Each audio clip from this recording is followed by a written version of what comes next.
The views and opinions expressed by the hosts do not necessarily state or reflect those of the company and its management. Furthermore, the views and opinions of the guests do not reflect those of the hosts, the show, the management, and the network.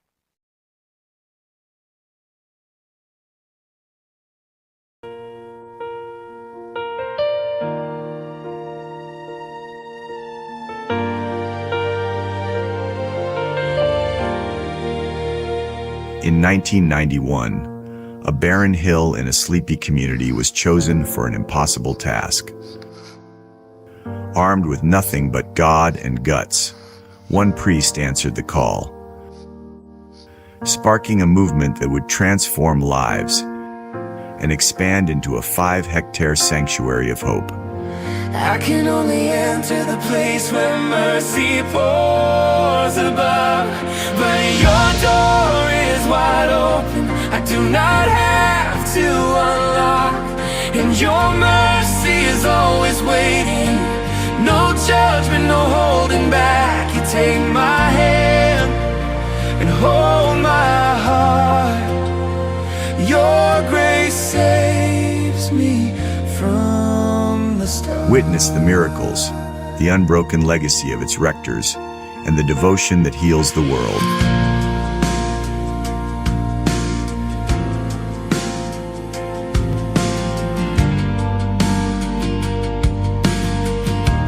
Good morning, everyone. I'm Aida Manasan. I'm the president and the founding anchor also of At the Hour of Three, a social media outfit in the Philippines.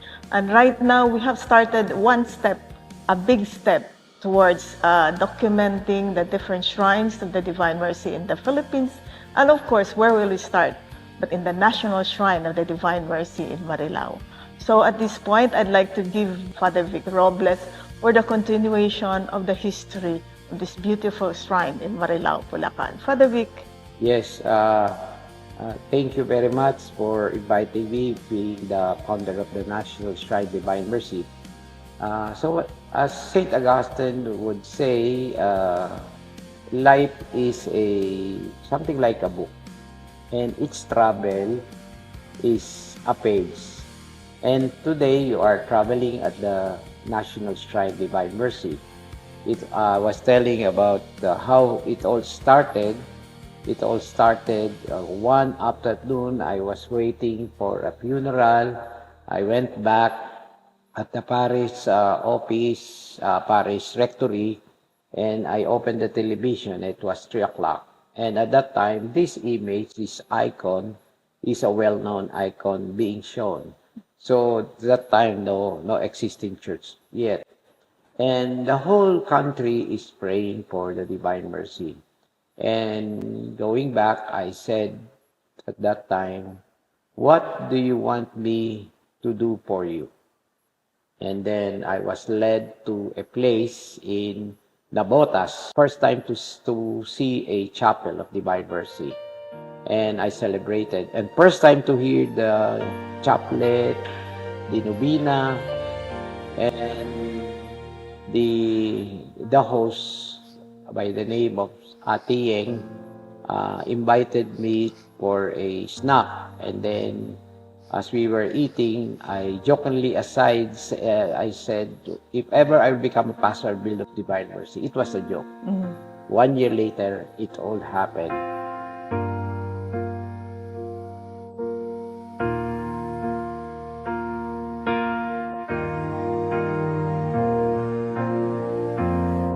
So I was led to this place in Marilao because this is part of the parish church of St. Michael.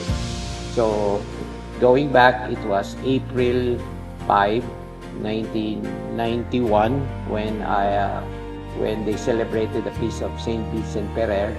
I went to the chapel. I came so early and I arrived at the chapel, nobody around except the caretaker. So what we did, we opened the sound system, and then I announced the priest is here. As I was waiting, the caretaker by the name of Brother Eli told me they're planning to build a parish church.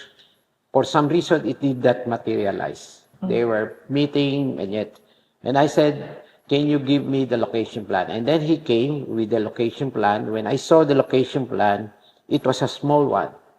There will be houses at the side. There's no parking. And imagine, jokingly, I said, if I say my mass at 6 in the morning and my neighbor is cooking tuyo, imagine you will smell in the mass tuyo. And I said, this is not the right place. The right place, I was pointing this, where the present shrine is. And then when I said, that is the best place, and they said, we don't have money. And I said, for God, nothing is impossible. For God, nothing is impossible. At that time, I could easily say that, but maybe in my heart, there's a certain doubt. And then at that time also, when I said that, I have this 12 o'clock mass at one of the bank in Makati, so I have to rush. And so I said, let's talk about it. And then I was on the taking the LRT, the metro. I was holding the rail, and then it just come into my mind the image of divine mercy. And I remember I said, if people would come, I would tell them divine mercy. And the following day, after the morning mass, the people in this barrio came by the name of Ate Nene, and they were going to they're going to pay for the misalet. So when they gave me the payment, I broke the news. I got an idea. It's Divine Mercy. In that office, the parish office, there is a small icon, Divine Mercy, said that will be the patron. And I would like you to tell me the owner of the lot that I was pointing. By sunset mass, which I don't know, it was the start of the Feast of Divine Mercy. So they gave me the name, Ani Garcia. So I opened the mass, said the mass, and I said, Lord, I offer the lot of Ani Garcia. It's easy to offer because it's not my lot. It's somebody's lot. So what happened is that night I was there in my rectory. I could not sleep, and I said, when is the Feast of Mercy? So I slept with that question in my mind. Around 4 in the morning, the pastor, the old pastor by the name Monsignor Father Sanchez, was waking me up. I said, what happened, Father? He was banging at the door. Said, we'll change schedule. I would go to the barrio because he is always saying the mass at the main church. So for me, first time I was annoyed, of course, because of a change of schedule. But later on, I come to my senses. I said I was interested because seldom do I see a big crowd attending mass. So still in my mind, when is the Feast of Mercy? And so I started the mass, procession, kissed the altar, and then as I kissed the altar server came with a small paper and said, this is the intention. And behold, when I look at the paper, believe it or not, written on the paper, today is the Feast of Divine Mercy. I had goosebumps. I said, what is happening? I asked question, and the Lord will answer my prayer. I think I'm out of my mind. People may think I'm out of my mind. I was looking at the crowd during my mass, and I said, what is happening? And I said, I will go there at 3 o'clock and pray. So I decided it was summer, I took a cold shower, and then the choir were practicing, they could not sleep. So I decided, since it was the first Feast of Mercy, I don't know the chaplet, I went to the main church. And there is an icon of Divine, a small one. It was put at the side. You know, when the icon is fixed, you hang it up, but it's at the side. As if when you look, I'm looking for a place. So I started my rosary, my five mystery. So I started around taking my walk. And then after finishing my prayer, the second reason I don't have a vehicle, when I went out, there was a vehicle waiting for me. I have a mass at 5 o'clock, and that vehicle usually fetch me 4:30 in the afternoon. But that day, he arrived around 3:15. And when I saw the guy, he said, "Why are you here?"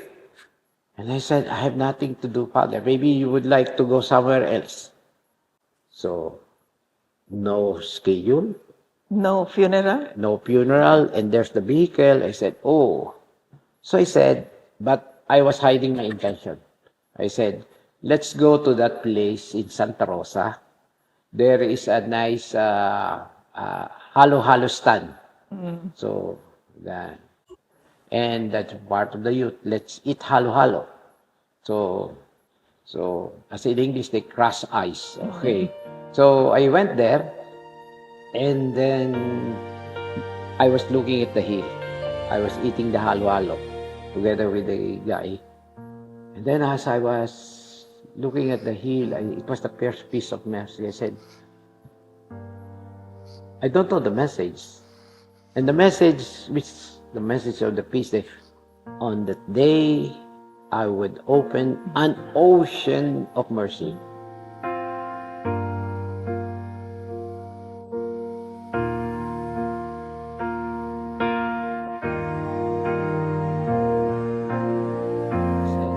If you want me to build your place, give me a house and I start the whole thing.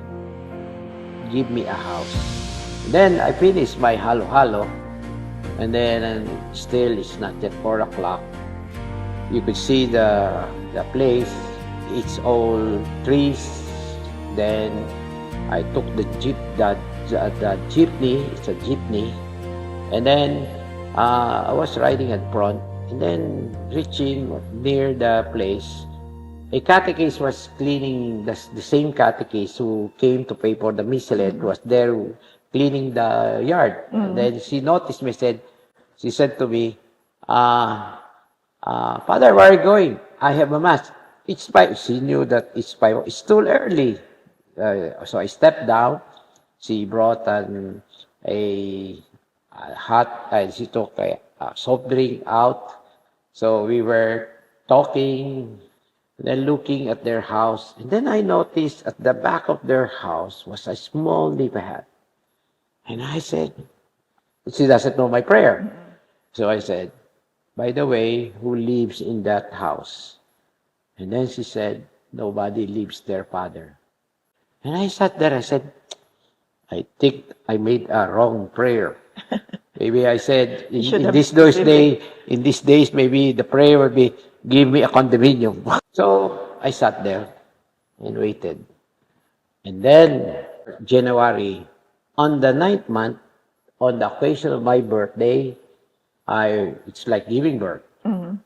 I completely renovated the chapel. It has a toilet.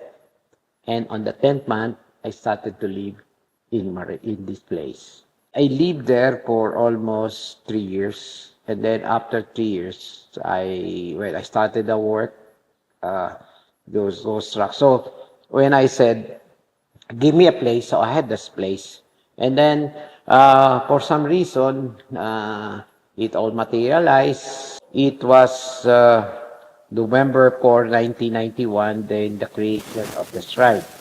So it was November 30, 1991, when it was blessed, this icon. And you know, November 30 is very significant. Why? For some reason, the reason is I was ordained on November 30. Oh. But do you know that I found out later, when this will be declared as a national shrine, Father Serapin Melenko came to the Philippines to give a talk, and I talked to him, and I invited him. I said, I ask you to help me get a papal blessing. But I said to him, I want a papal blessing not signed by the Secretary of State, by John Paul II. And he said, "Oh, you give me the details." And I got it. Oh, yeah? Personally signed by St. John Paul II. When we go to the museum, you could see a replica. I have to keep it because we had to keep it in a special way. But it was signed. But I found out through Serping Milenko that, that that day is the day when very significant because that day is the day when John Paul II signed the encyclical on Divine Mercy, given in Misericordia. So the same date, November The same. 30th. That's why when this was declared as a national shrine, I was 15 years of my priesthood. But I was ordained 1987. The encyclical was signed in 1980. So for some reason, as I go back now, maybe at that time God was preparing me.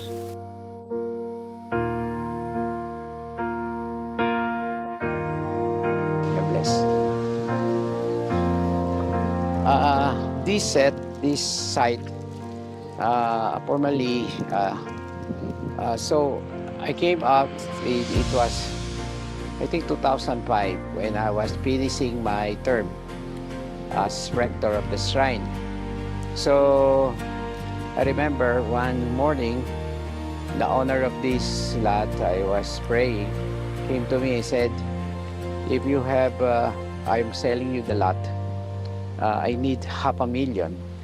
And I look at my passbook, all I had was $500,000. So I pay, then we expand this. So I came up with an idea to come up with the Poland village. So the Poland village, if you go to Poland, the main image venerated by the Polish is Our Lady of Black Madonna, or Chesnahora. Actually, the original one was put aside there. But the first one was put here with the image of the Black Madonna. There are three keepers on the Divine Mercy. There is a documentary titled Ocean of Mercy. And they discuss three person that promotes Divine Mercy. Number one is Saint John Paul II. He's the one who initiated the opening up of, that the devotion was banned. But when he was a cardinal of Krakow, he he tried to lift up the ban and talk to Rome because of the Irenaeus translation. So they lifted the ban, and then after that, 6 months later, he became the Pope. So, and the second about the devotion, of course, is the Divine Mercy is Saint Faustina Kowalska. So, and the third person that promotes mercy is work of mercy is Maximilian Kolbe. These three persons live in the same time uh, in in Poland. They never met, but there is a common place they visited, that is the Black Madonna. So we will go now to the image of Black Madonna, and then we go to the Museum of John Paul, St. Faustina, and we visit also the prison cell of Maximilian Kolbe. This is the center. So it was put there as center. When you stay the image there, then you could see the tree, the house of John Paul, the chapel of Saint Faustina, and then the prison cell of Maximilian. Let's visit the three places.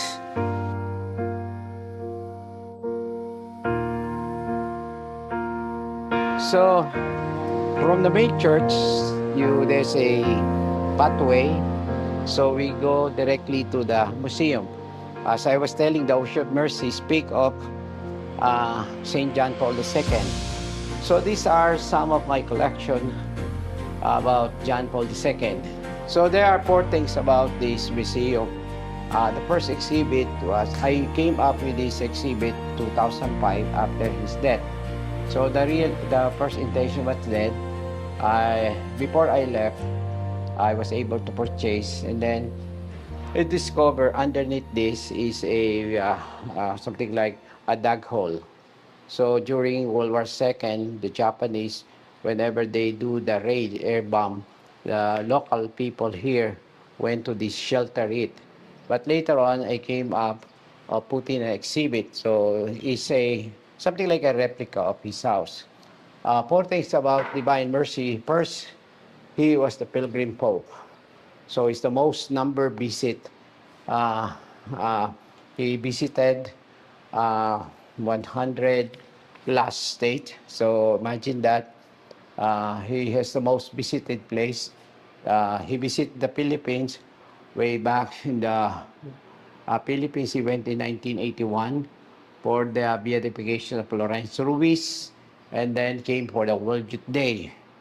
And we have some souvenir. And the second thing about John Paul is the Divine Mercy Pope.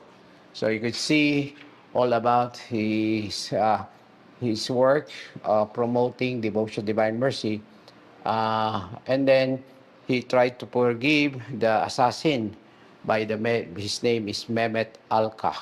So you see the divine, and he visited the prison of Mehmet Alka. That's why he's called Divine Mercy Pope. And then the last moment of Saint John Paul II. These are picture on his, and he died on the eve of Divine Mercy, on the eve. Uh, Two things, the first Saturday, it was the devotion to the Immaculate Heart, which is devoted to Our Lady, Totus Tuus, and then he died on the eve of Divine Mercy. And the second is, the third thing about this exhibit is he's the greatest pope of our time. His achievement, like the CD, he has published books, and then he speak 8 languages. He had Pope Mobile, and then during his time, he's visited by millions of people. Actually, when Pope Francis came, there are more people. So this place, and then 17.6 million blessed by Pope weekly Wednesday general attendance. The picture. So, and then underneath here is his life in Wadowici, the place where he stayed. And then all you see the collection of, actually when I went to Poland, I collect souvenir, some of the souvenir of John Paul, and then collected and put it here as a memorabilia of his legacy, okay? So we go down to see, okay, come and visit. I think we go down. During the Japanese time, this was a dug hole for the local people here where they slept. So these are natural adobe stone, curved already. So I just clean it up and then come up with the museum. So these are some of the picture I got from the museum in Poland, like his cards, baptismal certificate, something like that, and some of the picture. So here, collection, like these are some of the collection. He was young, he was a recruit. Here, this is his grammar grades school. Carol, this is his grade, his record, baptismal certificate. The young Carlo, he was an actor. He likes play. He likes canoe. So that's it. And then he made on pilgrimage also. He went to a pilgrimage with his parents. So these are some of my collection that I have and put it here also as a legacy for St. John Paul II. The purpose of coming up with the exhibit is for people to experience Poland. So when I set up this museum, I met somebody from Poland, a young girl who sing in a church, and I invited to come to the museum. When she come here, she visited the place. She cried, and I said, "Why?" And she told me, as if I was in Poland. So I knew that time I was bringing the real message for people to feel the mercy of God, especially to experience in Poland. Okay. We go now to the chapel.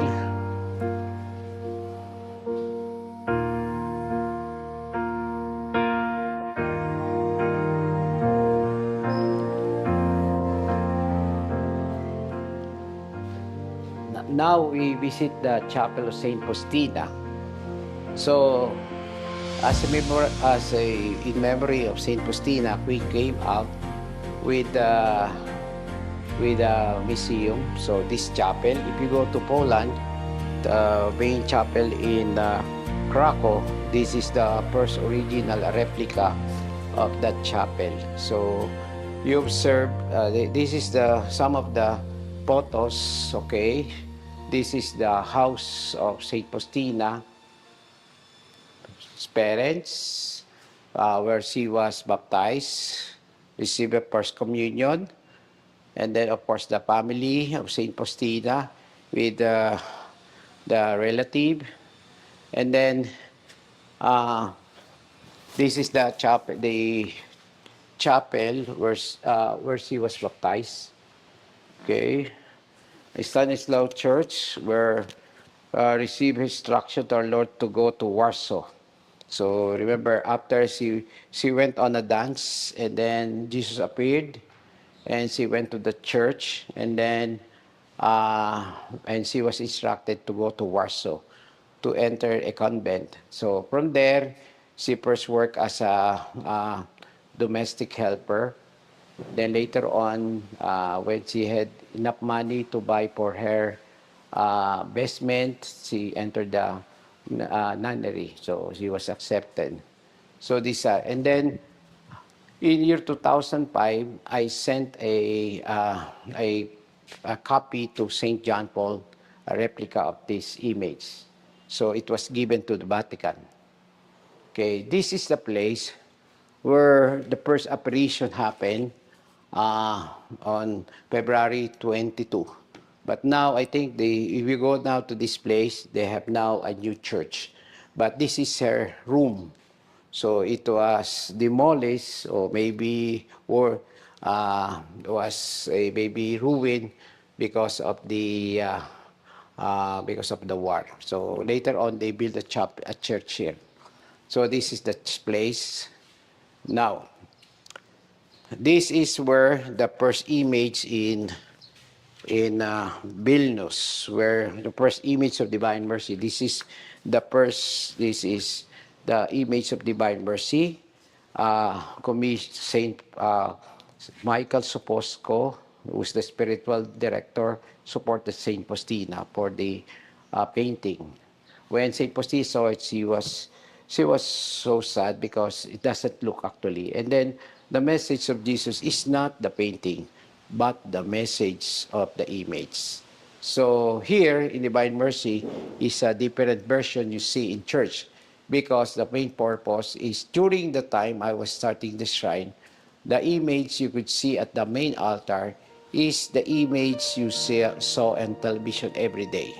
So people are praying, and they were looking for the place. So from that image seen on television, I brought it here in Marilao, the first one.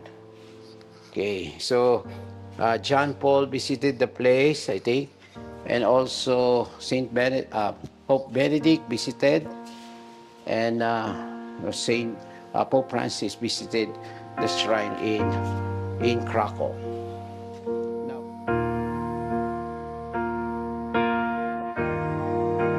This is Auschwitz. They call it the place of no return. So third thing about the exhibit is about Maximilian Kolbe. He offered his life for someone. So they never met, but he could be called also an apostle of mercy because he is a devotee of the mercy of God. He built a big place in Napocolano, in between Warsaw. And when you go, they call it the town of Mary. So, but later on, the Nazi, the German, were persecuting the Christian, the Jews. So he was taken to Auschwitz, where the systematic execution. So when you go to Auschwitz, you enter. There is this place. They call it the rail of no return. Because once you enter the gate, there's no more returning back. Once you arrive, when you step down, they divide people. They will divide them by groupings. And once they divide it, those who could work would work. And the propaganda is works makes you free. Works make you free. But literally, nobody goes out there. Now, those who could not work, like old people, disabled, they tell they will go to a shower. Once they enter that shower room, you could see really shower. But instead of water, fumes go out, smoke, and it's poison, and it kills them. Once they are killed, they put in a crematorium. So this is a sample of crematorium.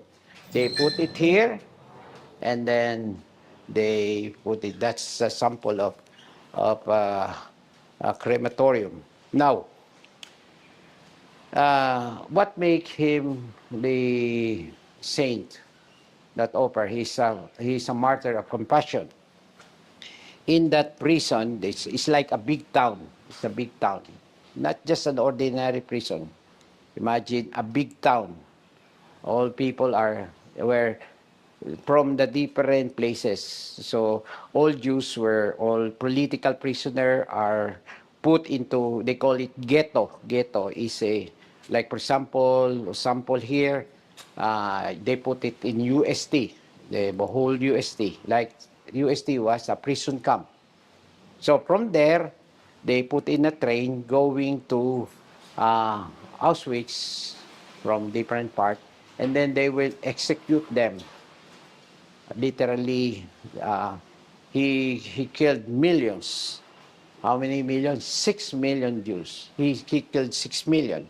So now, according to history, okay, in the prison, in that every day they have to check. One day, if somebody escaped, they will get a certain number of prisoner, maybe 10, for the person who escaped.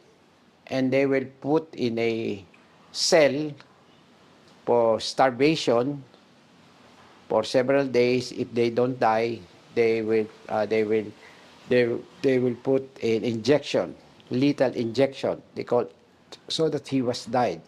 So the prisoner that was selected went to the cried out. He said, "I am a father, uh, and I would like to leave." Hearing it, Maximilian Kolbe stand up and went to the commandant and said, "I will take his place." They said, "I will take his place." So he will take his place. So what happened? He takes, and then the commander accepted. So that prisoner was released. He put back to the prison, and then Maximilian went and then stayed, put in a dungeon where there's starvation. He encouraged the other prisoner, and when he did not die of starvation, they gave him lethal injection. And then after he died, his body was put in a crematorium like this one, and then his ashes was spread out. He died on the eve of August 15, the Peace of Assumption. That is Maximilian Kolbe. So we ask the intercession of Maximilian Kolbe. So I hope these are places which you could understand more the devotion of Divine Mercy. Please come and visit the shrine. A piece of prayer. Why is prayer? Where God will embrace you, peace, healing, and solitude. So please come and visit us. When we started the shrine, okay, I started to build. Now, there's a difficult, I don't have money to start. Okay. That's the interesting part. Yes. How I started it. Now, with no money in my hand, how did I start it? There are three things they said to build a church: God, Guts gold, and and guts. guts. Yeah. At You that time, I don't you have have. two. Oh, I had two. Oh, you So, only lack one. but the gold will come later on. Yes.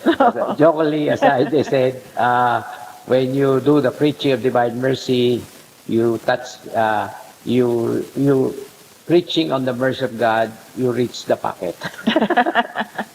At the same time. So this not, these are donation by small people. Really? I had this coin bank, Mm. the coin bank. So I started to distribute. If you see the ground, it's 4 hectares. So I started with 1,000 square meter. Then gradually, for some reason, the adjacent lot would be offered to me. So from 1,000, it grew to 40,000 square meter.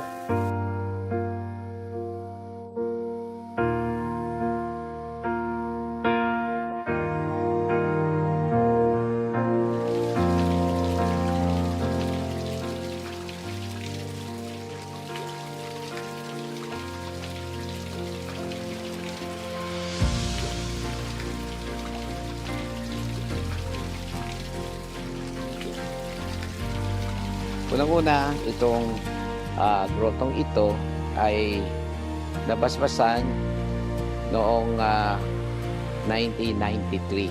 No? Noong panahon iyon ay wala pang simbahan at mula rito, dahil nga ginagawa, dito nagmisa. Pero bago yung misa, nagkaroon ako ng isang araw na ang project ay 30 million. Nung tingnan ko yung passbook, ay 70,000. So ako ay may nalungkot dahil parang hindi mangyayari, ano? At nung araw na 'yon ay pagising sa umaga, nakatira ako sa kubo. Parang merong dinadala ako sa site nito. Nung panahon ito, itong site nito ay pure adobe at tinitibag siya. So, nung time na 'yon, pumunta ako diyan dito, natatandaan ko. Pumupo ako dito sa site na ito. At habang nakaupo, tinitingnan ko yung pangarap na parang hindi matutupad. Biglang there was a gentle breeze. So, gentle breeze that touched me. And then, as a voice that I really heard, a voice of a mother. And the simple message was this: I will build the church of my son, put my image, and I will help you. So with a little amount of 70,000, ay na-produce namin itong grotto nito at pinalagyan ko ng well at parang wishing well, ano? Prayerful well, ano? And I made a wish. And noong ilagay ko yung image, actually yung replica ng image of Our Lady of Fatima na nanggaling sa Portugal, inilagay namin yan before we put the big statue. Ay ayun, noong oras na yon, noong time na iniikot siya, that very week before the blessing, dumaan ako sa Chancery Office. Sabi sa akin nung madre doon, may nag-iwan ng cheque to help me in building the church. At ang biro pa ay tanong nung hulaan ko daw. Sabi ko, siguro 1,000. Sabi nung kausap ko, lakihan mo, Father. Yung madre, sabi niya, 5,000. Lakihan mo pa, 10,000. And then, sabi ko, ano ba ito? Biro. And then, ang ginawa ko po ay biniro ko. Pag nabuksan ko, sabi ko, magpapa-ice cream ako. And then, nung binuksan ko, it was a manager's check money check containing of 1 million pesos. So, I remember, dala-dala ko yung cheque. Pauwi ako noon dito, galing sa Chancery Office. Nagdadrive ako, umiiyak ako. At sabi ko, yung pangako mo. Unti-unti, na-develop na siya. Ngayon po, sa ating tulong ng bagong rector, ay unti-unti niyan ibinabalik sa dating anyo itong ating shrine. Sapagkat dito nag-umpisa lahat yung paglago ng shrine. Ayan. Ngayon po ay it happened in 1993. Ngayon po ay ano nang year na ngayon? Ngayon po ay 2026. And yet continuous pa rin ang development ng shrine. Ito yung running water, observe. So, habang tumatagal yung adobe, yung malinis, pero gradually you could see now na naglulumot, ano? During the time na binless to, wala pang mga cellphone, nagkaroon ng siyempre mga systematic camera. One of them took a picture. And then surprisingly, when developed, you could see, ito yung development sa malayo, ito yung image, you could see very clear yung nose, yung eye, and the thorns, and the lips. Ayan. Parang, so it happened in 93 during the blessing. And then the fetus was buried here. So during the time we were blessing, you could see the running water. Nagkaroon ng leak, nag-malfunction. You could see still the branch. And then there's a lamp. Dumaan doon sa tubig and then it bounced back.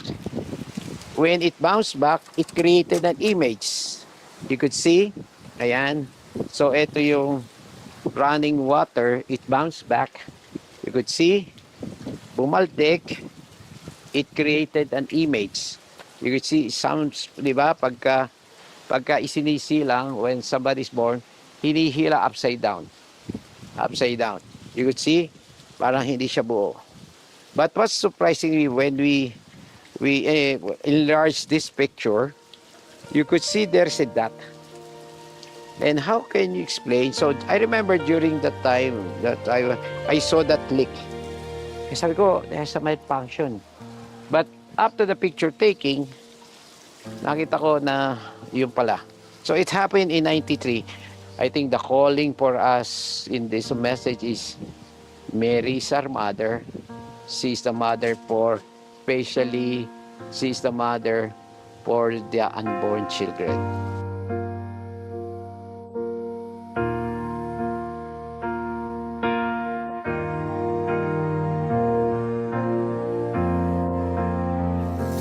You finished it what year? 2002. 2002. When I finished the church in the year 2000, the Jubilee year. Okay. So I 2000. finished the church and then 2002 declared its national shrine. 2 years after. And then 2005, I attended the conference of Divine Mercy in Krakow. The first, at that time, Waco. there's no Waco. Okay. So at that time, they call it International Convention. So I remember I attended the second International Convention, and it's about 100 is they are going to prepare for the 100 years birthday of Saint Faustina. So I remember, so I attended that conference, and when I arrived there, I met a college priest by the Father Paul. Father Paul is from the border of North Korea. And he said to me during his birthday beside the conference hall, he said, why not organize a convention in the Philippines? I promise I will come. I will bring Korean. So I got an idea. So when I came back, I was finishing my term here. So what I did, I went to Malaysia, I went to Kumbin. Nobody would like to attend. So with some of the people I know, some Singaporean, how can you call it Asian convention? If nobody comes. So one day I was again bothered. I said, Lord, what will I do? You want me to an Asian convention? What will I do? And then I was listener of Radio Veritas. And Veritas has two offices. One is Philippines and Asia. So so I was invited. Then I found out that Radio Veritas Asia in Novaliches, there's a compound. They were transmitting to airway. So from here, they send message. They broadcast the gospel. Vietnam, Myanmar, here. So all countries are here. So what I did, I went to the director of the Veritas. said, can I invite all these people to come for free? I bet you. So said, yes, there you go. Can you wear your national costume? So first time to have the 2005. And I remember I have to bring them here for the day. They wear the national costume. And it's an Asian thing, you know. So That was the first international first convention. Asian. Asian. And Okay. then first national. Because at that time, we did it in the shrine. Okay. So at that time, so the following year, after that, somebody came from Malaysia. So Malaysia hosted. We went to Kiligao. And then from Kiligao, somebody hosted in Indonesia, in Batam. And then Batam, then Wacom came. And then we stopped. Why? Wacom started the takeover. Rome has interfered. Rome would like to do the thing.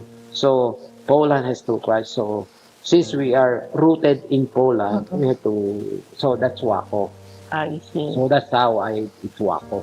I see. So, Okay. but setting the Asian convention, this thing we started here.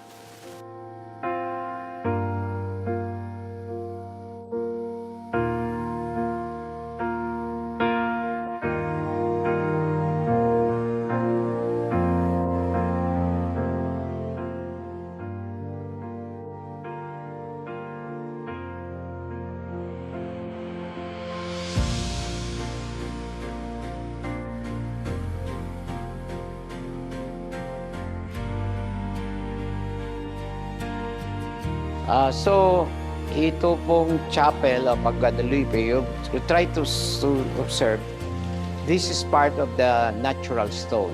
So, bakit tayo? So, when we were building the church, ang talaga original plan is to cover up. You could see to cover up the adobe. But I was looking, sabi ko, this is natural. Ano? And graces, remember, graces are built on nature. Kung ano yung natural. So, ang biyaya ng Diyos, graces are built on nature. So I said, maybe let us maintain this place as natural it should be. So you observe that we just clean it up. And then during that time, we were cleaning up. So we were cleaning up. And I remember this, you could see there's a stage. So in 1993, when we were building, we need to do fundraising. And this place is used as a stage for the choir loft. Yung choir, where they sing the mass. Over, wala pang kwarto, they were looking at the altar here. And later on that time, wala pa itong mga poste dyan, no post. This was used during for the 15-minute cenaculo. So I started this 15 minutes cenaculo because on Holy Wednesday, Holy Thursday, the street here, the Villarica Road, is a road going to the grotto in San Jose. At that time, that grotto was closed by the bishop. So I remember that time, I saw the tremendous crowd running, going to that grotto. And for me, there were like sheep without shepherd. So that time, I realized to invite them. I set up Station of the Cross. uh, uh, 2 kilometers away, that's Baitarich, and we set up a cross. And then the porting station will go in near the grottos. That's why the term of that place is grotto, because it's synonymous to the grotto of San. So to put in the mind of the people that there is an alternative grotto for them to visit.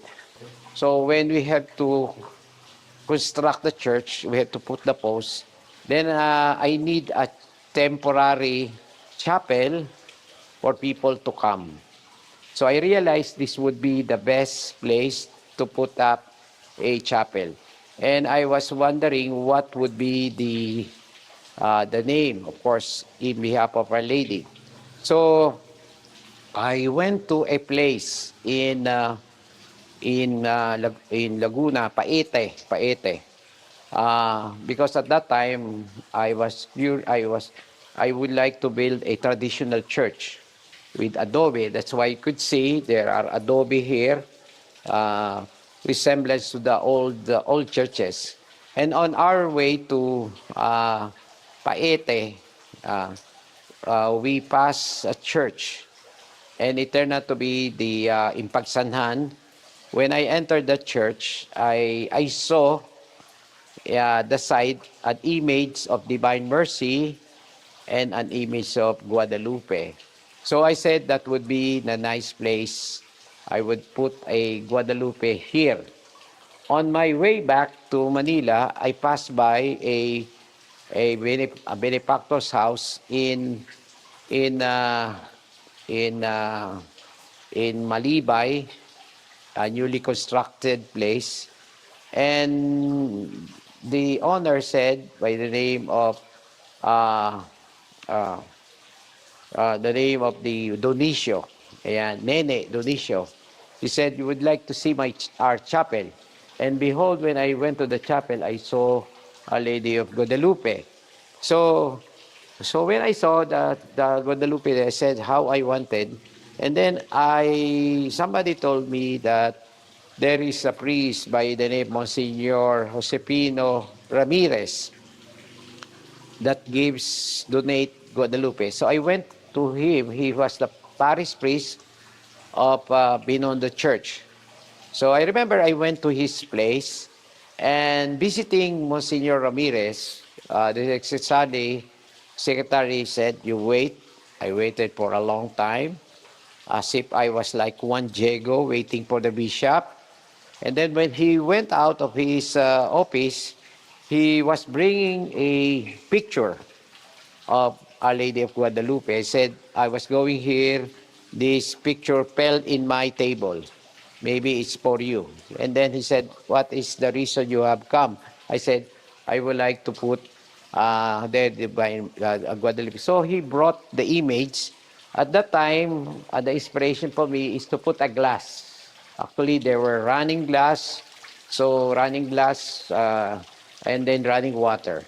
And a lot of people who would come here, we'd pray to the Guadalupe, finds healing, experience of being caressed by Our Lady of Guadalupe. The message of Our Lady to Juan Diego, "I am the merciful mother." Remember that the uncle of Juan Diego was sick, and he went to fetch for a priest. But actually, the Lady of Guadalupe asked him to go to the bishop. But Juan Diego did not follow the lady. Instead, he looked for a priest. And so, on his way, the lady appeared and said, "Why did you not follow my message? Do you know that I am the Mother of Mercy?" So we had this image. And at this point of time, during my visit, after my visit in Guadalupe, I personally talked to Monsignor Rani. At the time he was ill and I know he could not do it. I said I would restore it back.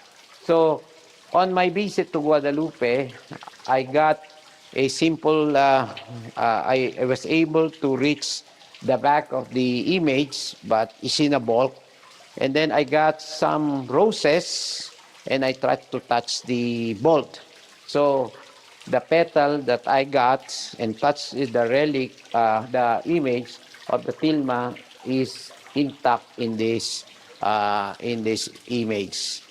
August 15, 1996, this shrine was selected as a pilgrim church for the 400 establishment of the Archdiocese of Manila.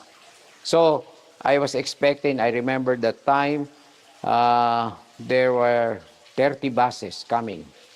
And I remember the time the area was so small and all these 30 buses was queue up or line up at the main road.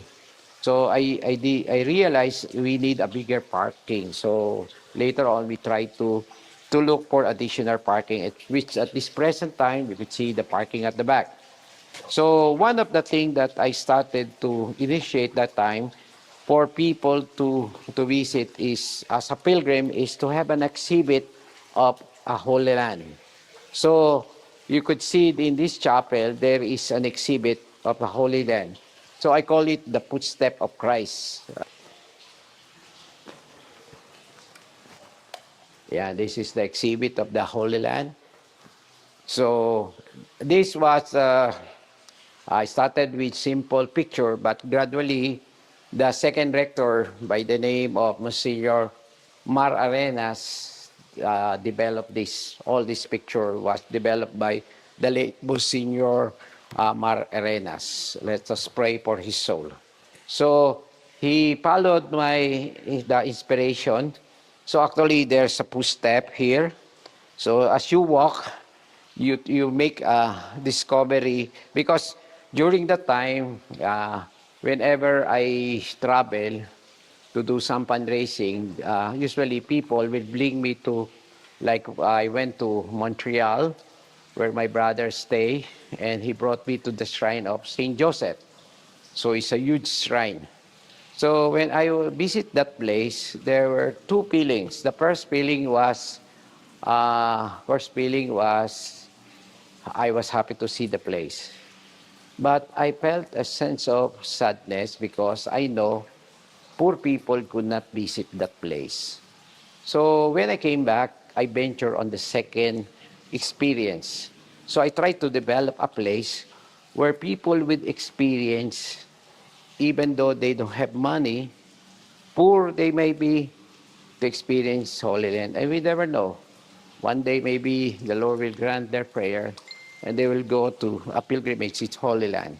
So this place is visited, okay? As we move, we go to this place, okay? We go, yan. We go inside, okay? The tomb, we follow. This, still there are some remain of the footstep. So you take a walk, and then the Holy Sepulchre is here in this place. At present, they are trying to maybe trying to refurbish it, so repaint it. So when I put it here, you can see actually I have the special blessing to visit Holy Land. So something like here. So I remember that. And then I was standing here. So when you stand here, you could feel that there is, for me at that time, there is something lacking. There you could feel there's, as you look at the Santo Entierro, as if there is no hope. And then I got an inspiration. I said, why not I will put a image of the angel of hope. So by glass aging. So it says stay here. So for people who see, they would see beyond. And when you see the angel, it represents that there is life after. Okay. So then we go, we take the walk, and then as we pass by, okay, and then as you walk again, then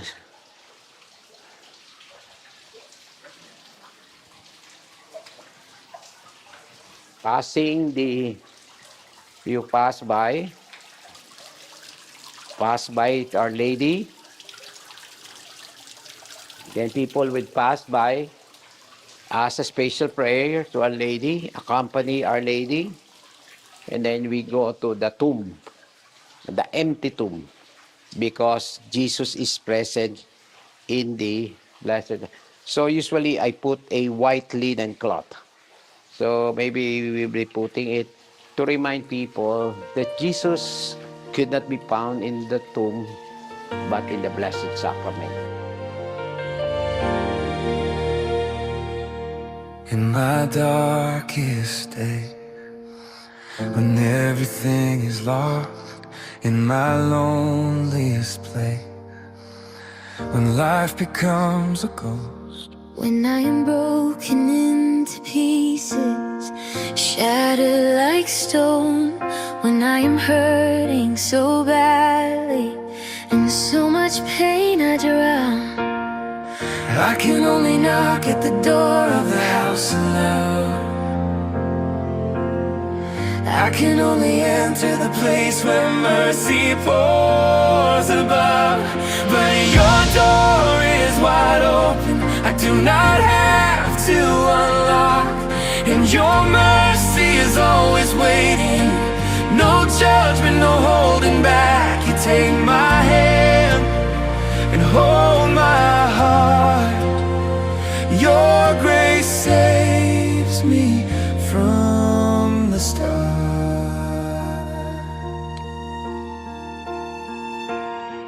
I have fallen and sinned and turned my back, yet your welcoming forgiveness never lacks. I am your child, never forget. You washed away my regrets, because your door is wide open, I do not have to unlock, and your mercy is always waiting. No judgment, no holding back. You take my hand and hold my heart. Your grace saves me from the start. I thought I needed a key to get in. I thought I had to pay for my sin, but the handle turns with a gentle breath. I found life in the wake of death. Your door is wide open, my Jesus. Your mercy is my home.